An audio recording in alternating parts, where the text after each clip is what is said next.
Imagine isso. Você acorda um dia e percebe que ninguém está esperando por você. Nenhuma mensagem não lida, nenhuma notificação, nenhum compromisso, nenhuma cobrança, nenhum reflexo de si mesmo nas exigências alheias. O mundo, silenciosamente, segue seu curso sem você. O que você sente? Medo? Liberdade? Vazio? Por trás da tranquilidade aparente, algo começa a se agitar. O tédio se insinua como uma sombra sutil, seguido de uma inquietação que você não sabe nomear. Os minutos se arrastam, e com eles, a percepção incômoda de que você está só. Totalmente só. E então vem a pergunta mais desconfortável de todas. Quem sou eu quando não há ninguém olhando? Nesse instante que a solidão deixa de ser apenas uma ausência e se torna um espelho brutal. Vivemos em uma era onde estar sozinho é quase um crime não declarado. Se você almoça sozinho, as pessoas olham. Se passa o fim de semana sem postar nada, perguntam se você está bem. Se prefere o silêncio à socialização, você é estranho, fechado, introspectivo demais. Mas será que é mesmo a solidão que nos assusta? Ou é o que ela revela? Desde cedo, somos moldados a evitar o silêncio, preenchê-lo com sons, telas, vozes, notificações, qualquer coisa que abafe aquele sussurro interno que emerge quando tudo para. Porque ali, na quietude, não há como mentir para si mesmo. Você já reparou nisso? A solidão não é apenas a ausência do outro, ela é a presença total de si mesmo. E é justamente aí que ela se torna perigosa ou libertadora. Por que será que muitos dos maiores pensadores da humanidade buscaram o isolamento? Por que monges, filósofos e poetas mergulharam voluntariamente no silêncio absoluto enquanto o resto do mundo corria em direção ao barulho? Nietzsche caminhava sozinho nas montanhas. Jung se refugiava em sua torre sem eletricidade. Schopenhauer preferia a companhia de seus pensamentos ao convívio social. Sartre escreveu que o inferno são os outros, mas nunca parou de explorar a liberdade individual que nasce quando você encara sua própria existência sem intermediários. Será que eles sabiam de algo que nós esquecemos? E se estivermos tentando fugir da única experiência capaz de nos curar? E se a solidão for na verdade um portal, aquele que leva à verdadeira liberdade interior? Mas há um paradoxo cruel nisso tudo. O ser humano é um animal social, e ainda assim, parece que quanto mais cercado de gente você está, mais desconectado pode se sentir. Você já se sentiu mais sozinho numa multidão do que no seu quarto, escuro? Já sorriu para fotos, riu em festas, falou sobre tudo, enquanto por dentro sentia que ninguém realmente te via? Então talvez o problema não seja estar só, mas sim não saber o que fazer quando o mundo some. E tudo o que sobra é você. E aqui está a grande ironia. O que mais tememos pode ser exatamente o que mais precisamos. A sociedade moderna patologizou a solidão. Ela a rotula como fracasso, desajuste, depressão. Mas e se em vez disso ela for uma iniciação? Uma travessia necessária para descobrir aquilo que você é sem máscaras? Imagine um mundo onde cada pessoa passou pelo fogo da solitude e emergiu, mais inteira, mais lúcida, mais livre. Onde a identidade não depende de aprovação externa e a conexão com o outro nasce não da carência, mas da plenitude. Difícil imaginar? Claro, porque fomos condicionados a temer o silêncio como se ele nos destruísse, quando na verdade ele apenas dissolve tudo aquilo que não é real. A solidão não é um castigo, é um chamado, não para se isolar do mundo, mas para encontrar, enfim, o único lugar onde ninguém pode te abandonar, dentro de si. E então surge a pergunta mais profunda de todas: e se aquilo que você mais teme descobrir no silêncio for exatamente quem você é? Na próxima parte vamos mergulhar mais fundo nesse medo. Vamos entender por que a solidão se tornou algo tão evitado, tão distorcido, e o que a psicologia, a filosofia e a própria sociedade fizeram para nos afastar dela. Mas antes de continuar, respire, feche os olhos e ouça. Esse som que você raramente ouve é o som da sua presença, sozinha, inteira, inconveniente, real. A solidão, em sua forma mais pura, não grita. Ela sussurra, e justamente por isso passa despercebida, até ser tarde demais. Vivemos em uma época marcada por conexões instantâneas, mas carente de vínculos reais. A promessa era simples: mais acesso, mais redes, mais amigos, mais comunicação. E, no entanto, nunca estivemos tão isolados, tão desligados de nós mesmos. Mas por que a solidão se tornou um tabu? Por que sentimos vergonha de dizer, estou só? Por que transformamos essa experiência humana natural em um sintoma, uma fraqueza, uma patologia? A resposta começa no lugar onde tudo se forma: a infância. Desde pequenos, somos ensinados que o amor vem de fora. Aprendemos que somos valiosos quando agradamos, quando seguimos as regras, quando somos aceitos.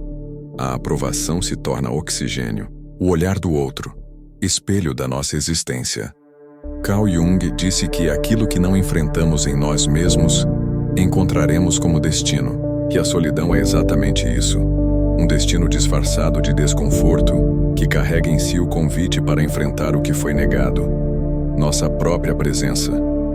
Mas como aceitar a própria presença se ela nunca foi valorizada? Como confiar no silêncio interno se sempre fomos distraídos dele? Gabor Maté, psiquiatra e especialista em vícios, afirma que o vazio que sentimos não é o problema. É a tentativa de preenchê-lo com estímulos externos que nos destrói. Segundo ele, a raiz do vício não é a substância em si, mas a dor da desconexão emocional não resolvida. E onde essa dor floresce com mais força?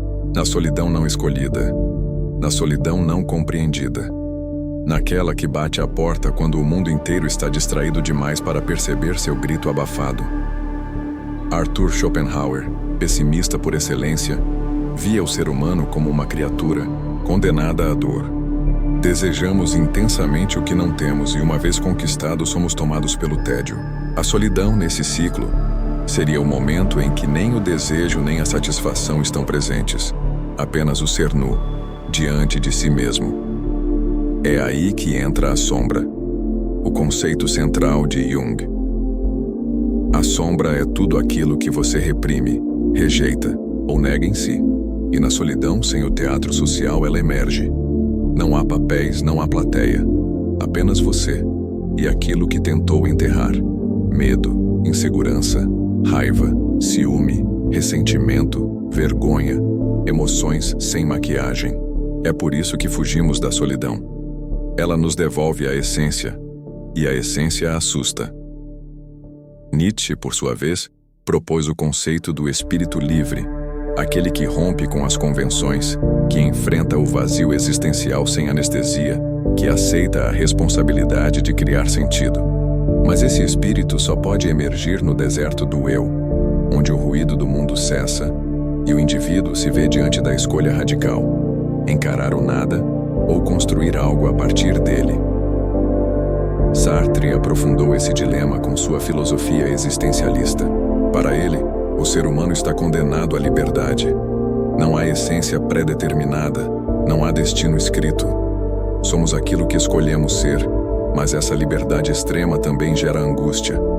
Na solidão, essa angústia grita mais alto porque ali não há distrações, só decisões. E essa liberdade, esse vazio, é intolerável para muitos. Por isso, preenchemos com rotinas, compromissos, redes sociais, relacionamentos rasos. Qualquer coisa que nos impeça de ouvir aquela pergunta: se ninguém estivesse olhando, quem eu seria? A sociedade moderna, com seu culto à produtividade e à imagem, amplifica esse problema. Somos ensinados a performar, não a ser, a mostrar felicidade, não a senti-la, a parecer ocupados, não a estarmos presentes. Vivemos como personagens tentando manter um script que nunca escrevemos. E no fundo, isso cansa. Mas o mais assustador não é o vazio da solidão. É o que ela revela. Que passamos a vida evitando um encontro fundamental. O encontro com a nossa própria verdade. A maioria das pessoas nunca se sentou consigo mesmas por tempo suficiente para descobrir quem são sem distrações. O desconforto é tão insuportável que se tornam especialistas em fugas, redes sociais, álcool, compras, sexo, excesso de trabalho, séries, comida, conversas superficiais. Tudo para não sentar no escuro e ouvir a própria respiração. A grande tragédia é essa. A solidão, que poderia ser um rito de passagem, virou um sintoma a ser combatido. E com isso perdemos o portal mais direto para a autenticidade. Você começa a perceber? O problema não é a solidão. É a forma como a ensinamos, como a evitamos, como a tratamos como doença, quando ela pode ser um mestre silencioso, se você aguentar o peso do silêncio. Se não fugir do espelho que ele oferece, você começará a ver algo raro. Algo que ninguém pode te dar, a si mesmo, sem ilusões. Mas até que isso aconteça, continuamos presos. Presos em uma guerra interna não declarada.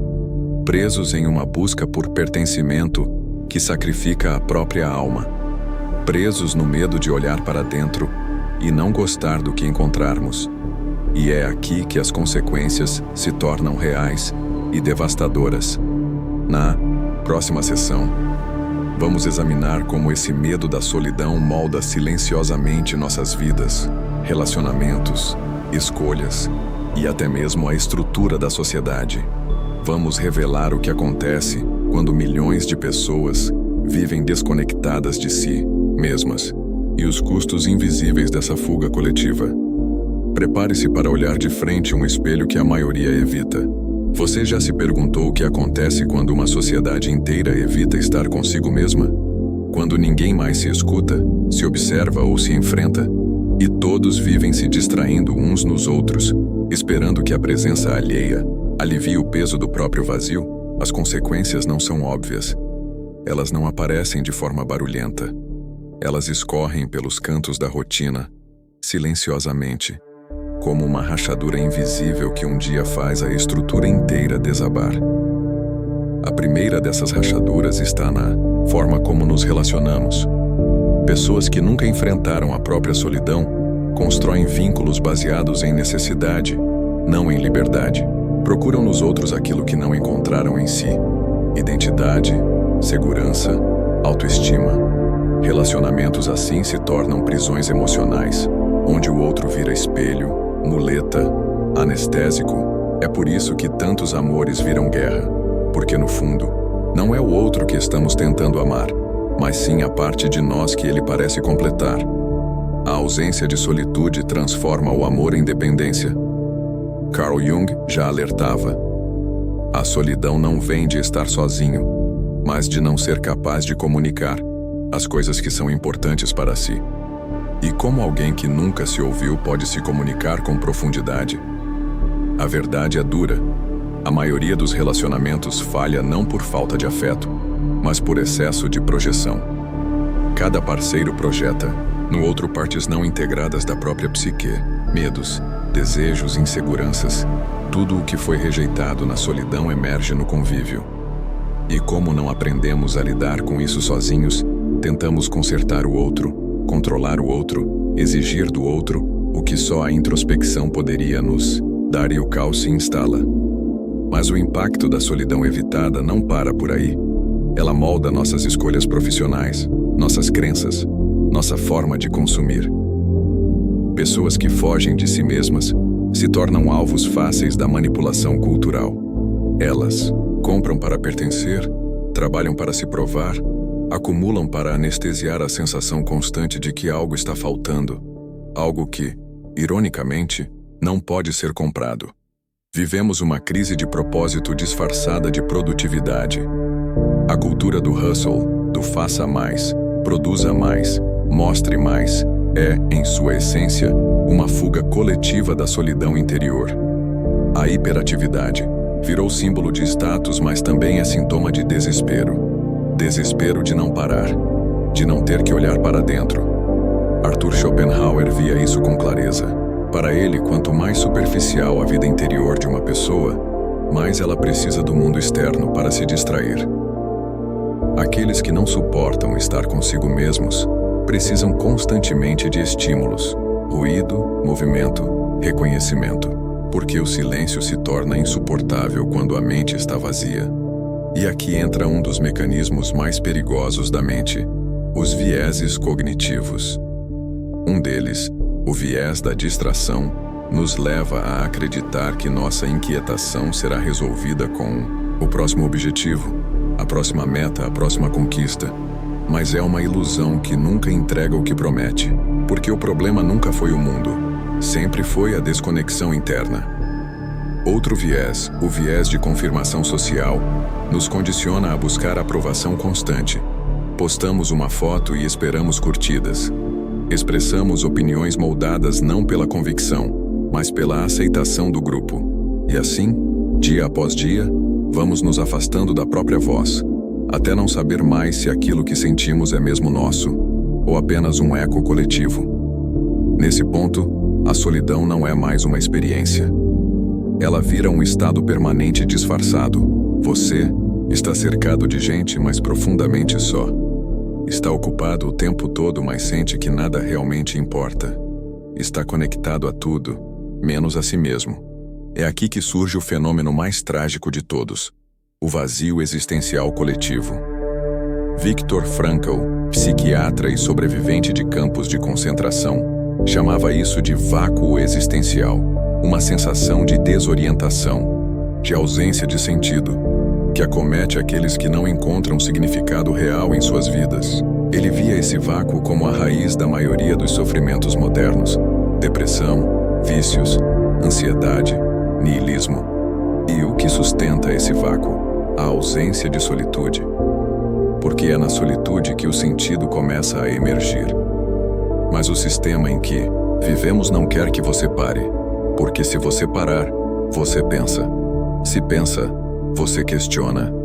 E se questiona, talvez pare de obedecer. A sociedade atual se alimenta da sua distração. Ela precisa que você acredite que a felicidade está fora, no próximo produto, no próximo like, na próxima promoção.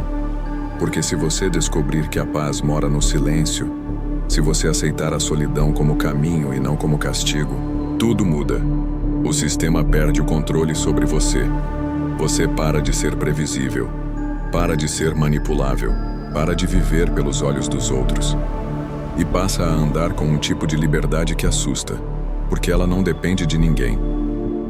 A solidão verdadeira, aquela que é acolhida e não evitada, gera autonomia, não a autonomia arrogante que rejeita o mundo, mas aquela que permite amar sem se perder, trabalhar sem se escravizar, viver sem se anestesiar.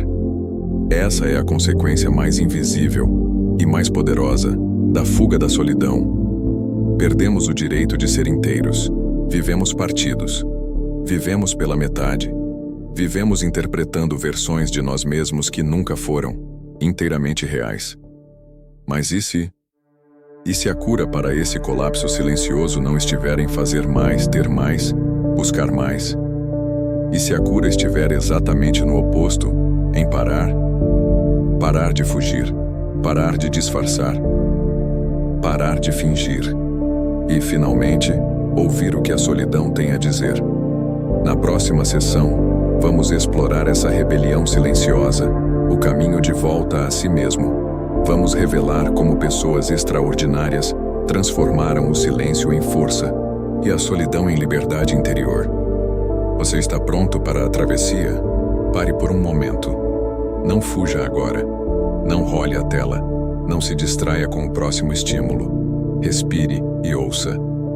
O que há aí dentro, nesse espaço que você tanto evitou? Porque é aqui, no silêncio onde tudo dói, que a verdadeira rebelião começa, não com gritos, não com barricadas, mas com uma decisão silenciosa e radical, a de voltar-se para dentro. Essa é a insurreição que poucos ousam fazer, porque ela exige algo que a sociedade desaprendeu a cultivar: coragem interior, coragem para enfrentar o próprio caos, coragem para abandonar a multidão, coragem para não se reconhecer e ainda assim seguir caminhando.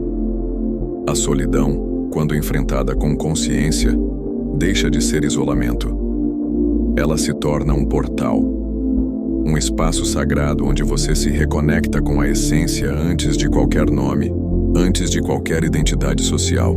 Ali não há profissão, não há likes, não há opinião alheia. Só há você, cru, quebrado, inteiro e verdadeiro. É disso que Nietzsche falava quando escreveu: aquele que tem um porquê para viver pode suportar quase qualquer como, mas esse porquê não se encontra no barulho do mundo. Ele é forjado na caverna da alma, lá onde a luz é fraca, onde os demônios antigos sussurram, onde as máscaras não servem para nada. Lá é onde começa a liberdade. Rebelar-se contra a cultura da distração é um ato de renascimento. E não acontece de uma vez. Acontece quando você desinstala o aplicativo que te consome, quando escolhe o silêncio ao invés da playlist, quando passa uma tarde sozinho e não sente culpa por isso. A primeira forma de se libertar é simples, mas brutal. Aceite o desconforto. Sim, ele virá. Virão as vozes dizendo que você está desperdiçando tempo. Virão as memórias que você enterrou sob 1000 notificações. Virá a ansiedade, o tédio, a saudade de si mesmo. Mas se você suportar, sem fugir, sem fingir, algo começa a mudar. O desconforto vira insight. A angústia vira clareza. O vazio se transforma em espaço fértil. É como arar uma terra dura. A princípio, só há poeira. Mas quanto mais fundo você cava, mais fértil ela se torna. E é nesse solo que você começa a construir uma nova identidade. Uma identidade que não depende do aplauso, da validação, do pertencimento cego. A segunda forma de rebelião é cultivar o olhar solitário. Ver o mundo sem o filtro das massas.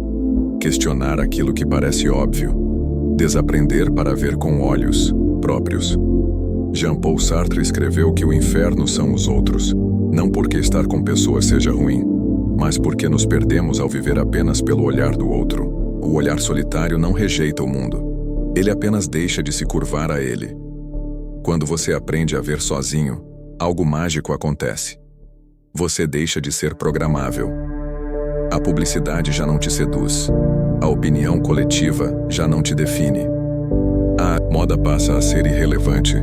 Você se torna perigoso, porque agora pensa por conta própria. A terceira forma de se libertar é recuperar o tempo sagrado. Na lógica do sistema, tempo é dinheiro. Na lógica do espírito, tempo é vida. Recupere sua manhã. Sente-se com seu café sem abrir o celular. Escreva. Medite. Observe. Crie rituais que te reconectem com o que é essencial. Esses momentos não são produtivos no sentido convencional. Eles são produtivos no sentido profundo. Eles fazem você voltar a existir. É nisso que Viktor Frankl insistia. O ser humano não está em busca de prazer ou sucesso. Ele está em busca de sentido. E o sentido não está no excesso, mas na presença. A quarta forma de rebelião é integrar a sombra. Carl Jung dizia que aquilo que não enfrentamos dentro de nós acaba retornando de fora como destino. Na solidão, você encontrará partes suas, que sempre tentou esconder. Ciúmes, raiva, medo, carência, arrogância, vitimismo. Mas ao invés de rejeitá-las, escute-as. Dê nomes, dê espaço, dê consciência. Porque não se trata de eliminar a sombra, mas de dançar com ela. Quando você a integra, ela deixa de te dominar. Você para de agir por impulso, para de repetir padrões, para de se sabotar e começa a viver com uma lucidez que poucos conhecem. Por fim, a forma mais elevada de rebelião é transformar a solidão em aliada espiritual. Schopenhauer via a solitude como a única condição verdadeira para a liberdade interior. E os grandes mestres, de Buda a Jesus, de Nietzsche a Huxley, buscaram o silêncio como fonte de revelação, porque há algo que só se revela quando todas as vozes se calam. É ali, na ausência de ruído, que você começa a escutar o que a alma quer dizer. Talvez ela não diga nada. Talvez ela apenas respire profundamente pela primeira vez em anos. E nesse silêncio você percebe, você nunca esteve só. Você apenas não sabia escutar. Essa é a verdadeira revolução. Não aquela que muda governos, mas a que muda consciências. A que liberta o indivíduo do rebanho. A que transforma um ser humano comum em alguém que carrega luz no olhar. Sim, viver assim pode te afastar da multidão, mas também pode te aproximar de si como nunca antes. Na próxima e última sessão, revelaremos a verdade final, o insight mais profundo que a solidão pode oferecer. Uma realização que redefine tudo: o sofrimento, o sentido, a liberdade, a vida. Você está preparado? Há um momento, raro, sutil, muitas vezes silencioso, em que tudo se encaixa. Não é uma epifania barulhenta. Não vem acompanhada de fogos de artifício. É quase imperceptível. Como o primeiro raio de sol após uma longa noite, você está sentado sozinho, sem fazer nada. A mente por um instante se cala, e ali, nesse silêncio absoluto, algo acontece. Você sente, não pensa, não interpreta, não analisa, apenas sente uma presença. Não fora de você, mas dentro é. A primeira vez que você se percebe existindo de verdade. Não como um nome, não como um papel, não como uma função social, mas como uma consciência que é independente de tudo. E então a verdade te atravessa como uma flecha. Você nunca esteve sozinho. Você apenas estava separado de si. A solidão, afinal, não era um castigo. Era um convite, um chamado da vida, para que você retornasse, não ao mundo, mas a si mesmo. Esse é o grande segredo que os sábios sempre souberam, o que Nietzsche gritava em sua filosofia do eterno retorno, o que Jung escondia por trás do arquétipo do self, o que Schopenhauer sussurrava ao dizer que a vontade é a verdadeira essência do ser.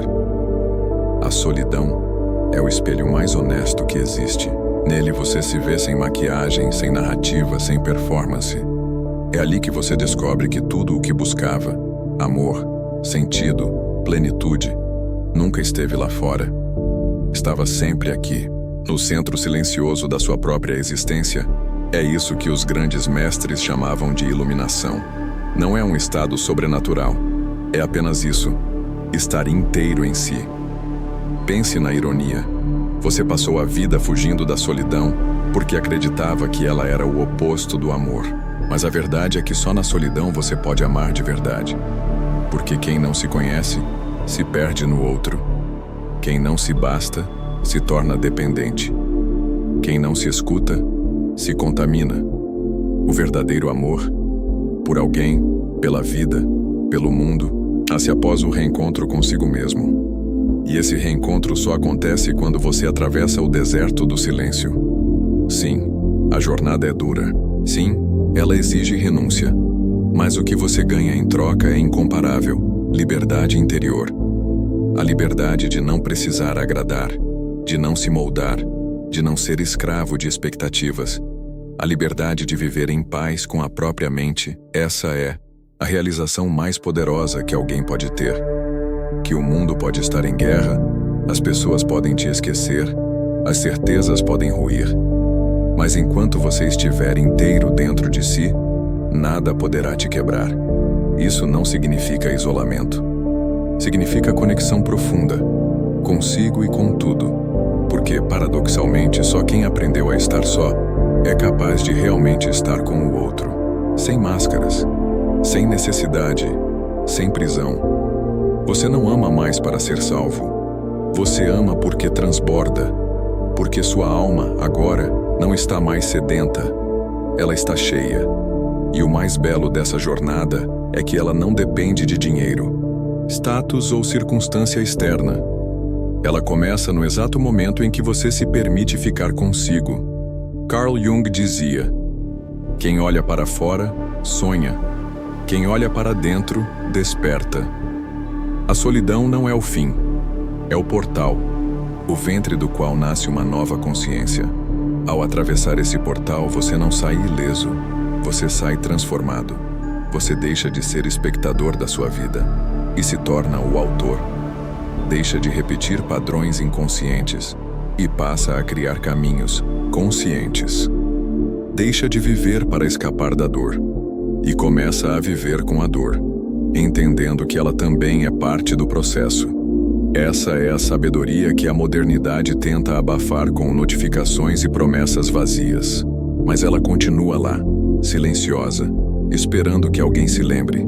E agora, talvez, esse alguém seja você. Talvez você sinta que está na beira do abismo. Talvez ainda esteja no escuro. Mas não fuja. Porque, como escreveu Joseph Campbell, a caverna que você teme entrar guarda o tesouro que você procura. E esse tesouro não é algo que você pega. É algo que você descobre que sempre esteve com você. A solidão não te quebra. Ela te revela, não te isola. Te reconstrói, não te rouba. Te entrega o que você sempre foi, por baixo das máscaras, dos medos, das fugas. No fim, você não se torna alguém novo. Você se lembra de quem era antes de o mundo te dizer quem deveria ser. E essa lembrança, meu amigo, vale mais que qualquer multidão. Imagine-se parado no topo de uma montanha, o vento cortando o rosto, o silêncio absoluto, o mundo inteiro aos seus pés. Mas, pela primeira vez, você não sente vazio. Você sente presença. Você está ali, inteiro, vivo, desperto e entende. Você não precisava de mais pessoas. Você precisava de mais de si. A jornada pela solidão foi o maior presente que a vida te deu. Porque agora, finalmente, você está em casa. Dentro, forte, livre.